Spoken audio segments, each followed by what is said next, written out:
Hello everyone, this is Sana Sayed. Today I will be discussing why the global justice movement is not a valid alternative to capitalism.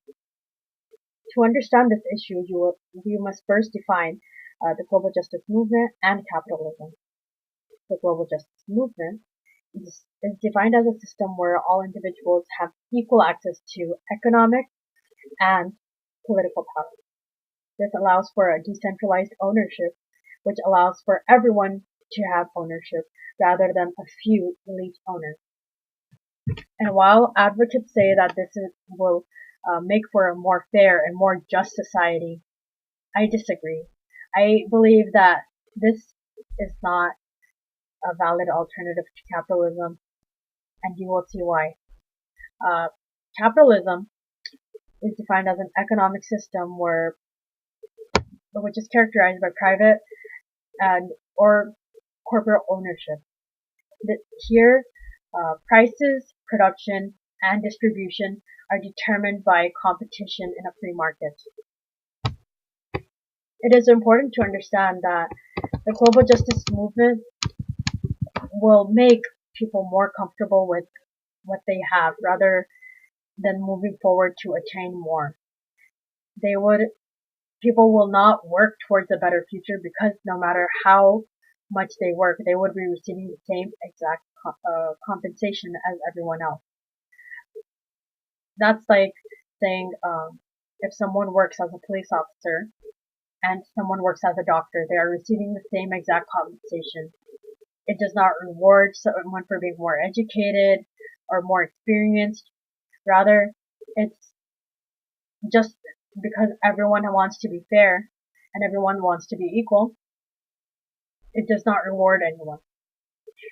Since it does not reward anyone for their efforts, there is less incentive for for a better, more efficient system. There is no competition because everyone will be receiving a share of the pie, so to speak.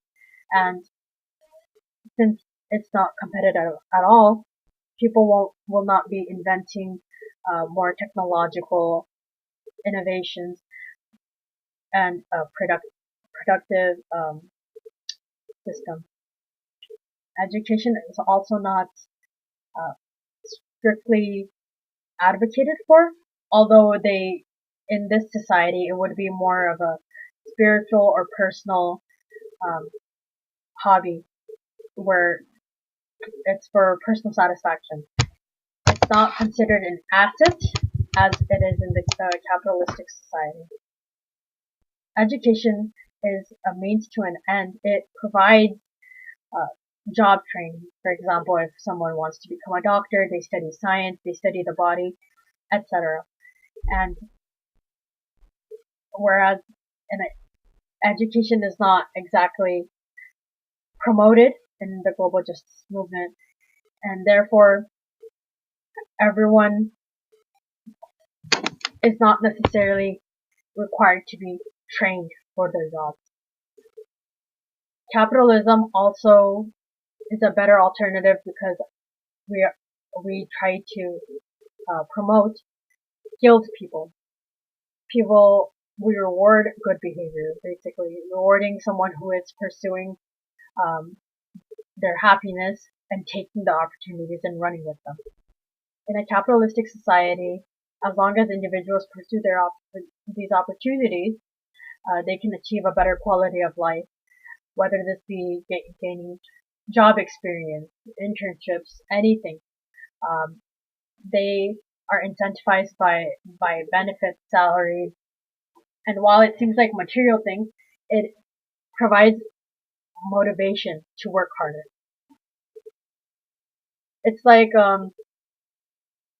saying that motivation for this motivation to have more, the idea of competition drives this society. It keeps our prices moderate due to the law of supply and demand, and it also keeps our production efficient because we make the more of our most of our resources. And since we work so hard for it, we are progressing into a more productive society. more educated society. To conclude, I would like to say that capitalism is a very successful method. It's a very successful system. People are rewarded for their efforts. They, as long as they want to attain a certain goal, they can achieve it as long as they work towards it. Whereas the global justice movement does not reward anyone. It makes everyone way too equal, and hereby it hinders the society's success, the society's education, and the society's progress. Therefore, I believe that the global justice movement is not a valid alternative to capitalism. Thank you for listening. See you next time.